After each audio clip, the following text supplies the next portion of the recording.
അച്ഛൻ എത്ര വർഷം കൊണ്ട് പറയാം മരുത്ത് പറയാൻ ഒരു ആശ്രമമുണ്ട് അച്ഛൻ സന്യാസി ചേട്ടാ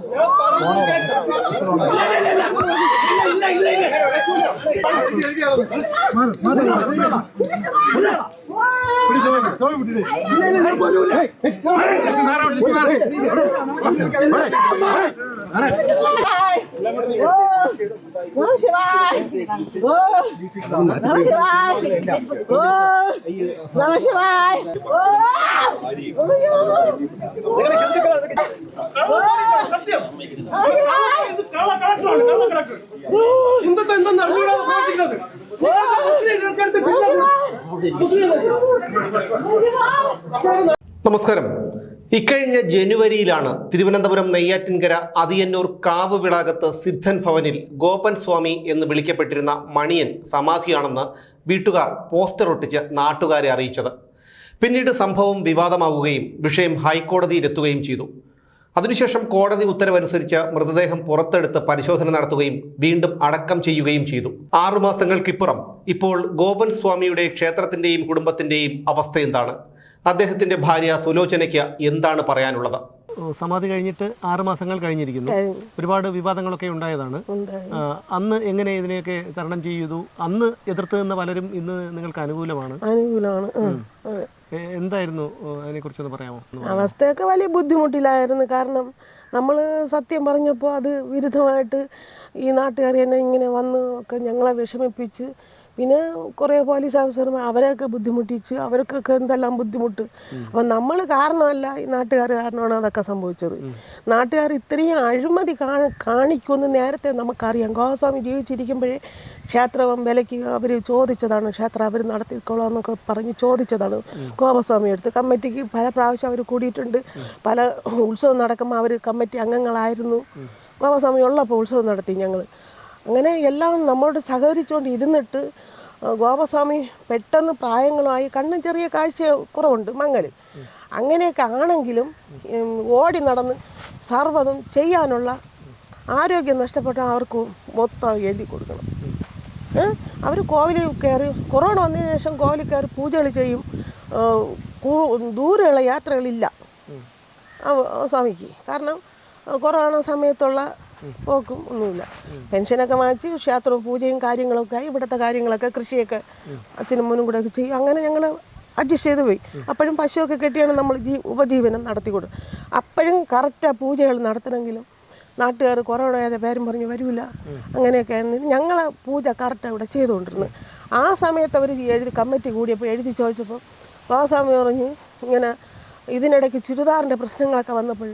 ചുരിദാറിൻ്റെ പ്രശ്നം അത് കോവിലിൽ ഇങ്ങനെ പാൻറ് ഇട്ട് കയറാൻ പാടില്ല, ചുരിദാർ ഇട്ട് കയറാൻ പാടില്ലെന്ന് സ്വാമി ഉപദേശിച്ചിട്ടുണ്ടായിരുന്നു. കാരണം നമ്മൾ മറ്റു ക്ഷേത്രങ്ങളിലെല്ലാം അത് വർഷങ്ങൾക്ക് മുമ്പ് ഉള്ള ക്ഷേത്രമല്ലേ. അപ്പം അപ്പോഴും അവരെ ആചാരം എന്ന് പറഞ്ഞാൽ ഭക്തിയോടെ ശിവനെ പൂജിച്ച സത്യമാണ്. ആ സ്വാമിയുടെ ധ്യാനത്തിൽ ഭക്തിയോടെ കുളിച്ചു തൊഴുത് പോകാനാണ്. എല്ലാവർക്കും നന്മയ്ക്ക് വേണ്ടിയാണ് അവർ ആ ചിട്ടയൊക്കെ വെച്ചത്. അപ്പോൾ അതൊന്നും സ്വീകാര്യമല്ല, അവർക്ക് നാട്ടുകാർക്ക് എഴുതി കൊടുക്കണം.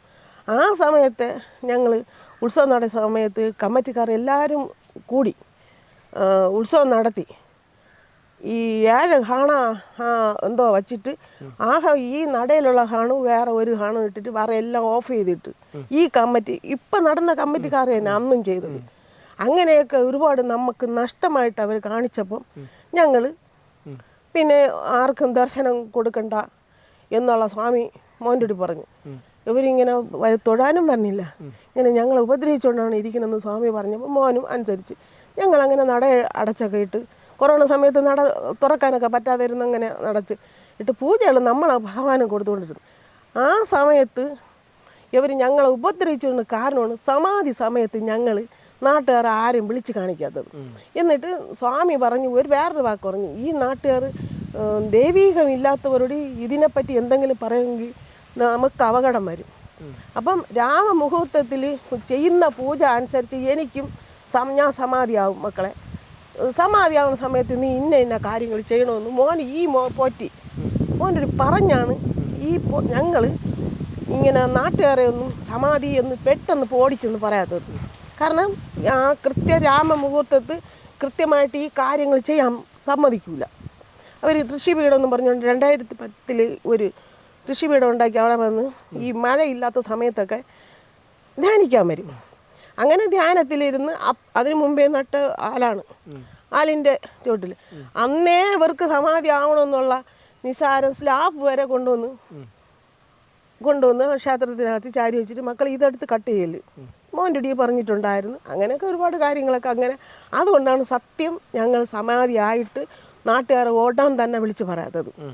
പറഞ്ഞ് ഈ മോൻ്റെ ഡി പറഞ്ഞ് കർപ്പൂരം ഇങ്ങനെ ഭസ്മം ഇതൊക്കെ ഈ ചേരുവകൾ സുഗന്ധദ്രവ്യങ്ങളൊക്കെ വാങ്ങിച്ച് ഇങ്ങനെ കലർത്തി ഈ പൂജ എന്തൊക്കെ മന്ത്രങ്ങളൊക്കെ പറഞ്ഞ് ഉള്ള പൂജകൾ മോൻ്റെ കൂടി കറക്റ്റാണ് പറഞ്ഞ് കൃത്യസമയത്ത് ഇതേപോലെയുള്ള സമയത്ത് പിന്നെ അതിന് മുമ്പ് 9-10 മണിയൊക്കെ ആയ സമയത്ത് ഇവിടെ വന്ന് അവർ ഈ ധ്യാനത്തിനാണ് പോകണമെന്ന് എന്നോട് പറഞ്ഞിട്ടില്ല. ഞാൻ പോകും എന്ന് പറഞ്ഞ് തലയ്ക്ക് ദിവസത്തിന് മുമ്പേ രാത്രി വെളുപ്പിലെ ഇതുപോലെ എനിക്ക് ഒരു ഗ്ലാസ് വെള്ളം എന്താ എനിക്ക് പോകാൻ സമയമായെന്ന് പറഞ്ഞ് ഞാൻ ഇതൊന്നും ശ്രദ്ധിച്ചില്ല ഇങ്ങനെ ആകുമെന്ന്. മോൻ്റെ കൂടി രഹസ്യങ്ങളെല്ലാം പറഞ്ഞു കൊടുക്കും. അങ്ങനെ സമാധി കാര്യങ്ങളൊക്കെ നോക്കി മോൻ പറഞ്ഞ രീതിയിൽ ആ രാമമുഹൂർത്തത്തിൽ തന്നെ ഭസ്മങ്ങളും മറ്റുള്ളത്. ഇതിനിടയ്ക്ക് ഒരു മൂത്ത ആളുണ്ട്, മോനെ പറഞ്ഞേച്ച് ഭസ്മങ്ങളും സുഗന്ധദ്രവ്യങ്ങളെല്ലാം മാറ്റി സിമ്മൻ്റെ എല്ലാം അവൻ തന്നെ വാങ്ങിച്ചുകൊണ്ട് വന്ന് പിന്നെ അത് കഴിഞ്ഞിട്ട് നിലവിളക്ക് ആ സമയത്തെ ഇവിടെ കത്തിച്ചു വെച്ച്. ഈ കൃഷിപീഠത്തിൽ ഈ സമാധി ആയ സമയത്ത് തന്നെ 3 നിലവിളക്കും തിരിയും കുറയാതെ കത്തിക്കൊണ്ടിരുന്നു. ഈ ഇവിടെ ഗ്യാസ് പറഞ്ഞ വിശംബരം ഈ വിളയിൽ ആടിനെയും കൊണ്ട് കെട്ടിയിട്ട് അവിടെ നിന്ന് കറങ്ങണ്. ഇവരൊക്കെ ഇവിടെ നിൽക്കുന്നു, ഇനി കണ്ടവരാണ് വിളക്കേറെ. പിന്നെ അവർ എങ്ങനെ ഇത് സമാധിയുടെ കാര്യം ഞങ്ങൾ പറഞ്ഞിട്ടില്ല അവരോടൊന്നും. സമാധി പറഞ്ഞതെങ്ങനെ ഇവിടെ ചടങ്ങെല്ലാം കഴിഞ്ഞ ഉടനെ ഇതിനിടയ്ക്ക് മൂത്തവനോട് പറഞ്ഞ് ഇങ്ങനെ സമാധിയുടെ ഒരു എൻ്റെ ഭർത്താവിൻ്റെ മേപ്പെടുത്ത് വെച്ച് ചെന്ന് നെയ്യാറ്റിൻകര അവിടെ ചെന്ന് എടുത്തു ഇവിടെ കൊണ്ടുവന്ന് വച്ചിരുന്നു. ഫ്ലെക്സ് അതിനെ ഫ്ലെക്സ് എന്നാണ് പറയണത്. അതിവിടെ കൊണ്ടുവച്ചത്. ഈ സമാധി പൂർണ്ണമായി ഉടൻ തന്നെ അവർ ഓടിച്ചെന്ന് ഇവിടെ ഒട്ടിക്കേണ്ടടുത്തൊക്കെ ഒട്ടിച്ചു. പിന്നെ നമ്മളെ അനിത അവരൊടി ചെന്ന് ഇതേപോലെ ഫോണിൽ കൂടെയാണ് വിളിച്ചത്. അപ്പം വെളുപ്പിലെ റോഡിൽ കയറുന്നവർ ഈ ഫോട്ടോ ഫ്ലെക്സ് കണ്ടപ്പം ആസാം ഇന്നലെ വരെ നേരെ ഇന്ന് ഇങ്ങനെ സമാധിയായി എന്നും പറഞ്ഞുകൊണ്ടാണ് തുടങ്ങിയത്. ഇനി നമ്മൾ ഇതിനിടയ്ക്ക് സുരേഷ് ഗോപി 2 പശു വന്നു. ഞങ്ങൾ അത് വച്ച് സുരേഷ് ഗോപി പശു വന്നു, 2 പശു വാങ്ങിച്ചു തന്നു. സുരേഷ് ഗോപി മരണത്തിന് ശേഷമാണോ? ഇപ്പം ഈ ഇടയ്ക്ക് ഒരു 2 മാസം അതേ ഉള്ളൂ അല്ലേ. ഞങ്ങൾ ഒരു വലിയ കഷ്ടപ്പെട്ട് അരി കൊണ്ടുവന്ന് റേഷൻ അരി കൊണ്ടുവന്ന് കഞ്ഞി വയ്ക്കാൻ പറയാൻ പറ്റില്ല. ആ ബുദ്ധിമുട്ടിലായപ്പോഴാണ് അങ്ങേര് നമ്മൾ സങ്കടം ഗോസ്വാമി കേട്ട് ഞങ്ങളെ കരച്ചിൽ കൈലാസം കേട്ട്. അന്ന് എതിർത്തിരുന്നവരെല്ലാം ഇന്ന് തങ്ങൾക്ക് അനുകൂലമാണെന്നാണ് ഗോപൻ സ്വാമിയുടെ മകൻ രാജസേനൻ പറയുന്നത്. വിധിപ്രകാരം ക്ഷേത്രം നിർമ്മിക്കണമെന്നും അതിനായി 50 ലക്ഷത്തോളം രൂപയുടെ ചെലവ് വരുമെന്നും അദ്ദേഹം പറയുന്നു. വിവാദങ്ങളൊക്കെ കഴിഞ്ഞിട്ട് മാസങ്ങൾ 6 കഴിഞ്ഞു. അപ്പോൾ ഞങ്ങൾ ഇങ്ങോട്ട് വരുന്ന വഴിക്കൊക്കെ നിങ്ങളുടെ വീടിൻ്റെ മുറ്റത്തിനപ്പുറം ഉള്ള റോഡ് തന്നെ മൊത്തം ചെളിയാണ്. എന്താ അങ്ങനെ ഒരു കുറച്ച് മെറ്റലൊക്കെ വെച്ചിട്ട് നന്നായിക്കൂടെ? അത് തന്നെ നമ്മുടെ ഈ വാർഡ് കൗൺസിലർ, അതായത് ഭഗവാന് പിന്നെ കാര്യം അത് ചെയ്തു തരേണ്ട ഒരു ഉത്തരവാദിത്വം നമ്മുടെ വാർഡ് കൗൺസിലറാണ്. പക്ഷെ നല്ലൊരു മേഡമാണത്. അതായത് നല്ല സ്വഭാവം, എല്ലാ കാര്യങ്ങളും ഭഗവാന് വേണ്ടി ചെയ്തു തരുന്ന ഒരാളാണ്. പക്ഷേ ഇപ്പോൾ എന്തോ നമുക്ക് ഈ ക്ഷേത്രത്തിലേക്ക് ടാർ ചെയ്ത് തരാമെന്ന് പറഞ്ഞ് 2 സൈഡ് വാൾ മാത്രമേ ആയുള്ളൂ. ബാക്കി കോൺക്രീറ്റ് അങ്ങനെയൊന്നും ഇതുവരെ നമുക്ക് ചെയ്ത് തന്നിട്ടില്ല. അത് ചെയ്തു തരാൻ വേണ്ടിയിട്ട് ഒരുപാട് പ്രാവശ്യം പറഞ്ഞു. അപ്പോൾ ഇപ്പോൾ അത് ഫണ്ടില്ല എന്നാണ് അവർ പറയുന്നത്.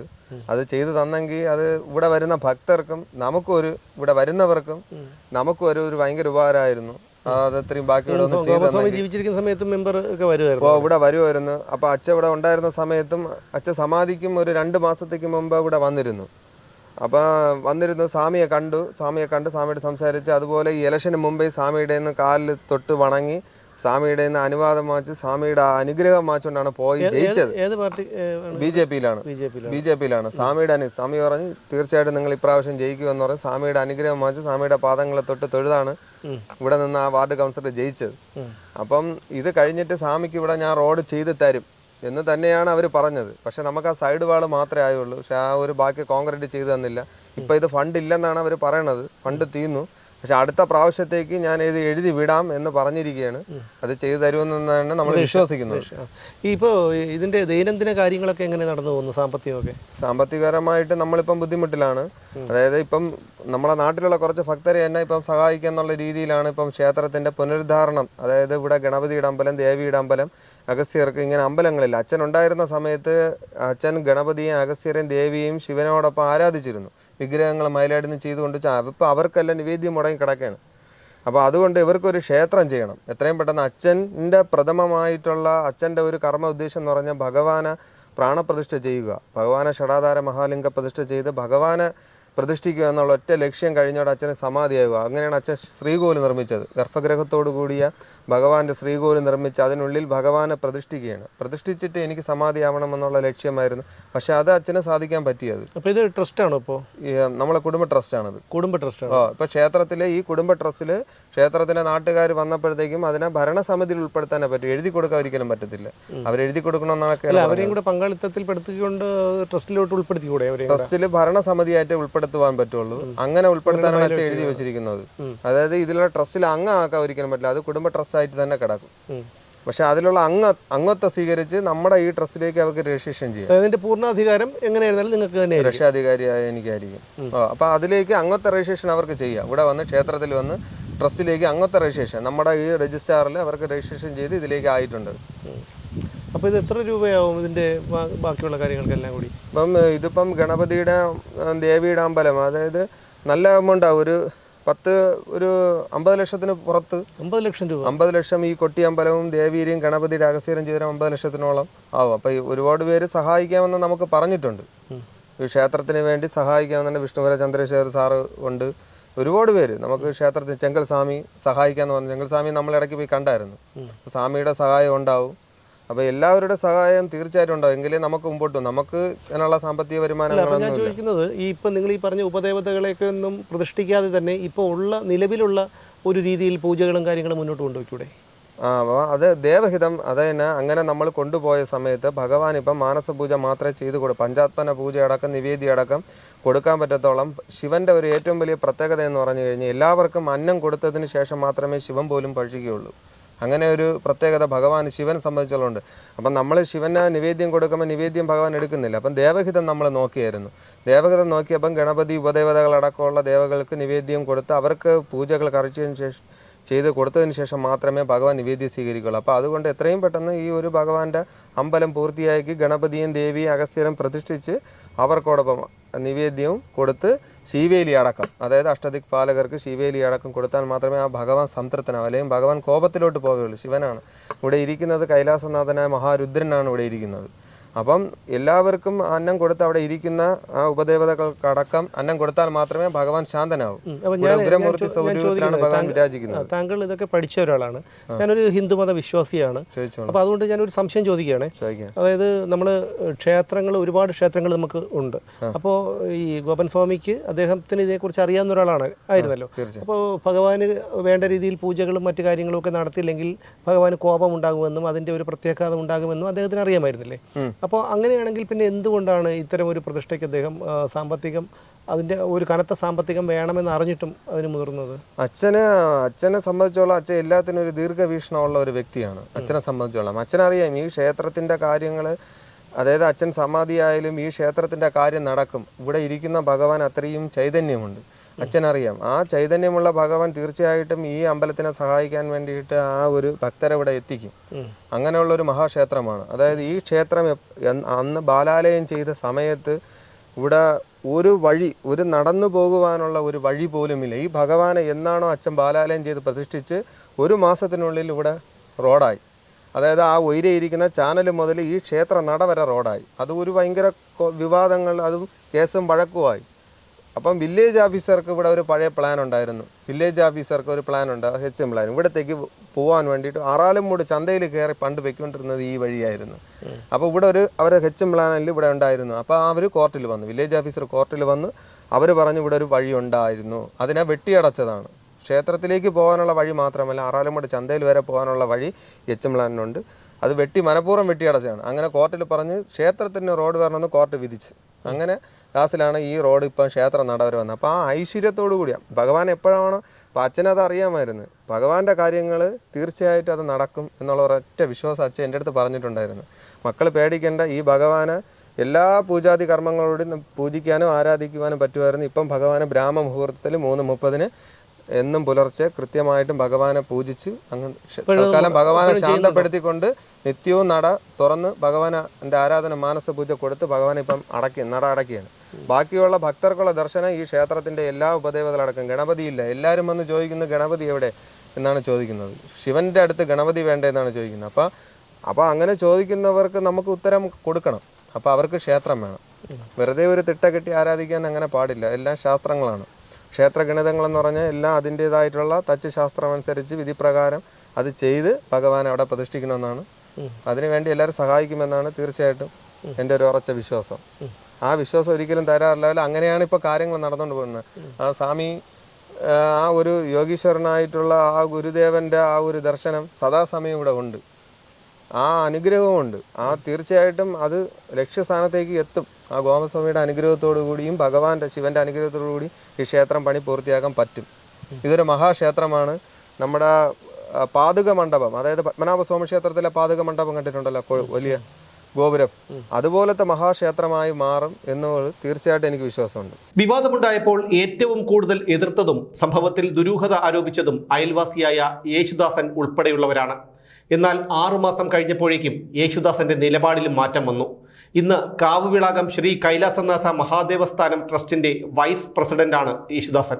അദ്ദേഹത്തിന്റെ ഇപ്പോഴത്തെ നിലപാട് എന്താണെന്ന് നമുക്ക് നോക്കാം. ഈ ഗോപൻ സ്വാമിയുടെ സമാധിയും അതുമായി ബന്ധപ്പെട്ടുള്ള വിവാദങ്ങൾക്കും ഒക്കെ നടക്കുമ്പോൾ അതിനെ നിശിതമായി വിമർശിക്കുകയും മാധ്യമങ്ങൾക്ക് മുന്നിൽ എതിർക്കുകയും ഒക്കെ ചെയ്ത ഒരാളാണ് താങ്കൾ. ഇപ്പോൾ താങ്കൾ നിലപാട് മാറ്റിയിരിക്കുന്നു. എന്താണ് അതിന് കാരണം? ആ ക്ഷേത്രം ശ്രീ കൈലാസനാഥ ക്ഷേത്രം നല്ല രീതിയിൽ വരാനും നല്ല രീതിയിൽ വന്നുകൊണ്ടിരുന്നത് ഇപ്പോൾ ഇരുന്നത് ചിലപ്പോൾ ബുദ്ധിമുട്ടായിരുന്നു. പക്ഷേ ഇനി അത് നല്ല രീതിയിൽ കൊണ്ടുപോകാനായിട്ടുള്ള ശ്രമമാണ് ഞങ്ങൾ നാട്ടുകാരായിട്ട് നിൽക്കുന്നത്. അപ്പോൾ എന്തുകൊണ്ട് അങ്ങനെ അന്ന് ഒരു എതിർപ്പ്? ഇന്നത്തെ സാഹചര്യം അത് പോട്ടെ, ആ സാഹചര്യം പോട്ടെ, ഇനിയുള്ള സാഹചര്യത്തിൽ പോയാതെയല്ല. പഴയ കാര്യം ചിന്തിച്ചിട്ട് കാര്യമല്ലല്ലോ. ഇനി പുതിയ കാര്യത്തിൽ നമ്മൾ ആ ക്ഷേത്രത്തിനെ നല്ല രീതിയിൽ കൊണ്ടുവരിക എന്നുള്ള വിഷയമാണ്. നാട്ടുകാരെല്ലാം സഹകരിച്ച് ടെസ്റ്റാക്കി അങ്ങനെ ഇരിക്കുകയാണ്. അതിൽ രാജസ്ഥാൻ തന്നെ ഇപ്പോഴത്തെ പോറ്റി. അപ്പോൾ ക്ഷേത്രങ്ങളായിട്ട് അതിനകത്ത് വിഘ്നേശ്വരൻ്റെയും ബാക്കിയുള്ള ക്ഷേത്രങ്ങൾ 4-5 അതിനകത്ത് വയ്ക്കാറുണ്ട്. അപ്പോൾ അതിനുള്ള ഞങ്ങളിപ്പം പിരിവെടുക്കാനുള്ള ശ്രമത്തിലാണ്. തിരിച്ച് നാട്ടുകാരുടെ സഹായത്തോടെ ക്ഷേത്രം ചെയ്ത് ട്രസ്റ്റാക്കി പോറ്റി രാജസ്ഥാനെ പോറ്റി തന്നെ, അവിടെ ഒന്നും മാറ്റമൊന്നുമില്ല. പിന്നെ അത് ആൾ കൂടി വരുമ്പോഴും പിന്നെ അതിനുള്ള വരുമ്പോൾ വേറെ പോറ്റി വയ്ക്കും. ഇപ്പം തൽക്കാലം രാജസ്ഥാൻ പോറ്റി തന്നെ. താങ്കളതിൻ്റെ വൈസ് പ്രസിഡന്റാണ്? ഇതിൻ്റെ ട്രസ്റ്റിൻ്റെ വൈസ് പ്രസിഡന്റാണ്. ഇപ്പോൾ എങ്ങനെ പിരിവും കാര്യങ്ങളൊക്കെ നന്നായിട്ട് പോകുന്നുണ്ട്? ഇപ്പം ഇറങ്ങിയതേ ഉള്ളൂ, തുടങ്ങിയതേ ഉള്ളൂ. അതിങ്ങനെ അപ്പോൾ അതുകൊണ്ടെല്ലാം നാട്ടുകാരുടെ സഹകരണത്തോടെ ഞങ്ങൾ നല്ല രീതിയിൽ ആ ക്ഷേത്രം കൊണ്ടുപോകണം. പേരിട്ട ക്ഷേത്രമാണ്, കൈലാസനാഥ ക്ഷേത്രമാണ്, അപ്പോൾ കാവള. അപ്പോൾ അത് നല്ല രീതിയിൽ വീണ്ടും കൊണ്ടുവരാനുള്ള ശ്രമത്തിൽ തന്നെ നിൽക്കുന്നത്. എല്ലാവരും മുന്നോട്ട് നിൽക്കുകയും നാട്ടുകാരെല്ലാം ഒറ്റക്കെട്ടായിട്ട് തന്നെ വന്നിട്ടുണ്ട്. അപ്പോൾ അതിലൊരു മാറ്റവും ഇല്ല. അത് നല്ല രീതിയിൽ കൊണ്ടുവരണം. അതുകൊണ്ട് എല്ലാം നല്ലവരായ നാട്ടുകാർ സഹായിച്ച് അവരെ കൊണ്ടുള്ള കഴിവുള്ള സഹായങ്ങൾ തന്ന് സഹായിച്ച് നമുക്ക് ക്ഷേത്രം എത്രയും പെട്ടെന്ന് പഴയ ലെവലിലാക്കണം. പലരും ഇപ്പോഴും പലരും എതിർക്കുകയാണല്ലോ. ഒരു എന്തിരുന്നാണ് പലരും അത് ഒരു എതിർപ്പിൻ്റെ സ്വരമാണല്ലോ. ഒരു എതിർപ്പില്ല. ഇപ്പോൾ ഒറ്റക്കെട്ടുണ്ട്. ആരും ഇവിടെ നിന്നിട്ടുള്ളത് എതിർത്ത് നിന്നിട്ടുള്ള എല്ലാം ക്ഷേത്രത്തോടെ ഇപ്പം നിൽക്കുകയാണ്. ഇവിടെ എതിർപ്പൊന്നുമില്ല. എൻ്റെ ഏറ്റവും വലിയ ഉദാഹരണം ചേട്ടൻ തന്നെ. ഞാനാണല്ലോ, ഞാൻ പറയണല്ലോ, ഞാൻ തന്നെ മുന്നിട്ട് നിൽക്കണമല്ലോ, ഞാൻ ക്ഷേത്രത്തിൽ നിൽക്കുകയാണല്ലോ. അപ്പോൾ അവിടെ ഇനി ഒരു മാറ്റവും മറിച്ചൊന്നുമില്ലല്ലോ. ഇപ്പം ക്ഷേത്രം നമുക്ക് തന്നെ പണി ചെയ്ത് ക്ഷേത്രം ടെസ്റ്റാക്കി പൊതുജനങ്ങൾക്ക് ചെയ്യാനുള്ള എല്ലാം അവർ ചെയ്ത് പറഞ്ഞിട്ടുണ്ട്. അത് ടെസ്റ്റാക്കിയിട്ടുണ്ട്. അതിൻ്റെ വൈസ് പ്രസിഡന്റാണ് ഞാൻ. അപ്പോൾ അതുകൊണ്ട് ഇപ്പം ഇനി ആ ക്ഷേത്രം നമ്മളുടെ എല്ലാ നാട്ടുകാരുടെ സഹകരണത്തോടെ ചെയ്യുക. ഇപ്പം തൽക്കാലം വെളിയിൽ നിന്ന് പോറ്റി വയ്ക്കേണ്ട സാമ്പത്തികം അല്പം കുറവായതുകൊണ്ട് രാജസ്ഥാനെ പറ്റി അത് ക്ഷേത്രം പണി തീർന്നാലും പുള്ളിയുടെ കീഴിലേ പോവുള്ളൂ. അപ്പോൾ അന്നത്തെ എതിർപ്പിലൊക്കെ ഇന്ന് കുറ്റബോധമുണ്ട്. കുറ്റബോധം അത് പറഞ്ഞിട്ട് കാര്യമുണ്ട്. ആ കാര്യം വിട്ടല്ലോ. ഇനി ബാക്കി കാര്യം തന്നെ അത് പറഞ്ഞിട്ട് കാര്യമല്ലല്ലോ. നമ്മൾ പഴയ കാര്യം തന്നെ പുതിയ കാര്യത്തിൽ എടുക്കണ്ടല്ലോ. ഇനി പുതിയ രീതിയിലുള്ളത്. അപ്പോൾ അതിൽ തന്നെ ഇപ്പോൾ ആ കാര്യത്തിൽ ചിന്തിക്കേണ്ട കാര്യമൊന്നുമില്ലല്ലോ. ഇപ്പം പുതിയ കാര്യം ഇപ്പം ക്ഷേത്രത്തിൻ്റെ എൻ്റെ വീട്ടിൽ ഇവിടെ നോക്കുമ്പോൾ കാണാം, അത് തൊട്ടടുത്ത് തന്നെ. അപ്പോൾ ഈ ക്ഷേത്രം പണ്ടേ പേരും നിരയൊക്കെയുള്ള ക്ഷേത്രമാണ്. അതേ രീതി തന്നെ ഇനിയും പോവും, ഇതിനേക്കാളും മുന്നോട്ട് പോകും. പക്ഷേ ഇപ്പോൾ തൽക്കാലം നമുക്ക് സാമ്പത്തികമായിട്ട് അല്പം ബുദ്ധിമുട്ടായതുകൊണ്ട് ക്ഷേത്രത്തിലെ ഈ രാജസ്ഥാനെ പറ്റി തന്നെ അടുത്ത ക്ഷേത്രം വന്നാലും രക്ഷാധാരിയായിട്ട് അങ്ങേര് തന്നെ, അതിൽ മാറ്റമൊന്നുമില്ല. അത് എത്ര ടെസ്റ്റ് കമ്മിറ്റി വരെ വന്നിരുന്നാലും 10 അല്ല 50 അല്ല 100 ടെസ്റ്റ് മെമ്പർ വരെ വന്നിരുന്നാൽ തന്നെയും രക്ഷാധാരി രാജസ്ഥാനെ പറ്റി തന്നെ, അതിലൊന്നും ഒരു മാറ്റമൊന്നുമില്ല. പിന്നെ അതിൻ്റെ അടുത്ത് നമുക്ക് വേറെ ആൾ കൂടുതൽ വരുമ്പോൾ ക്ഷേത്രത്തിൽ വരുമ്പോൾ അടുത്തൊരു പോറ്റി വയ്ക്കും. അത് ഒരു കീഴിൽ തന്നെ വരുള്ളൂ പോറ്റിയായിട്ട്. പക്ഷെ ഇപ്പം നമ്മൾ എന്തായാലും ക്ഷേത്രം പണിയാന്നുള്ളതാണ്. ബാക്കിയുള്ള പണി ചെയ്ത് ആ രീതിയിൽ നല്ല രീതിയിൽ കൊണ്ടുവരിക എന്നുള്ള ഒറ്റ ലക്ഷ്യത്തോടാണ് നാട്ടുകാരുടെ എല്ലാ സഹകരണത്തോടെയാണ് ഞങ്ങൾ നിൽക്കുന്നത്. ശരി. അപ്പോൾ ഇന്ന് ഞാൻ പിരിവിന് വേണ്ടി ഇറങ്ങിയിട്ടുണ്ട്. അടുത്ത് ഞങ്ങൾ പിരിച്ചുപറിക്ക് എത്രയും പെട്ടെന്ന് ക്ഷേത്രം പണി ചെയ്ത് ഡെയിലി നട തുറന്ന് വിളക്കൊക്കെ കത്തിക്കേണ്ട ഇത് ചെയ്യാണ്. ഇപ്പം തൽക്കാലം അകത്ത് അവർ ചെയ്തുകൊണ്ടിരിക്കുകയാണ്. ടാക്സിനെ പറ്റി അതിനുള്ള ഇപ്പം കൊടുത്തോണ്ടിരിക്കുക, മുടക്കാനില്ല, അവിടെ കൊടുത്തോണ്ടിരിക്കുകയാണ്. അതിൽ ഒരു മുടക്കം വന്നിട്ടില്ല. ഭഗവാന് കൊടുക്കാനുള്ളതെല്ലാം അവിടെ അവർ ചെയ്യുകയാണ്. അപ്പോൾ പൊതുജനങ്ങൾക്ക് ഇനി അത് ക്ഷേത്രം പണി ചെയ്തിട്ട് കൊടുക്കാൻ ദർശനം നടത്താമെന്നുള്ള താല്പര്യത്തോടാണ് ഇരിക്കുന്നത്. അപ്പോൾ എത്രയും പെട്ടെന്ന് നമ്മുടെ നാട്ടുകാരുടെ സഹകരണത്തോടെ പൈസ പിരിച്ചു കുറയ്ക്കുക, അതിന് എന്തായാലും ക്ഷേത്രം പണി ചെയ്ത് എത്രയും പെട്ടെന്ന് നട തുറന്ന് പൊതുജനങ്ങൾക്ക് കൊടുക്കാനുള്ള തീരുമാനത്തോടെ ഇരിക്കുകയാണ് ഞങ്ങൾ. ഒരു മാധ്യമപ്രവർത്തകൻ എന്ന നിലയിൽ ഞാനിതിനെ അനുകൂലിക്കുകയോ പ്രതികൂലിക്കുകയോ ചെയ്യുന്നില്ല. എന്നാൽ വ്യക്തിപരമായി ഇത്തരം നിലപാടുകളോട് എതിർപ്പ് തന്നെയാണ്. ഈശ്വരവിശ്വാസം ഒരിക്കലും ഒരു തെറ്റല്ല എന്നു മാത്രമല്ല, അത് മനുഷ്യജീവിതത്തിൽ തെറ്റുകളിൽ നിന്ന് ഒരു പരിധിവരെ മാറി നടക്കാനുള്ള ഒരു മാർഗം കൂടിയാണ്. എന്നാൽ അന്ധവിശ്വാസം ഒരു തെറ്റു തന്നെയാണ്. ഈ വിഷയത്തിലെ ശരിതെറ്റുകളെ ഞങ്ങൾ കേരളത്തിലെ പൊതുസമൂഹത്തിന് വിടുന്നു.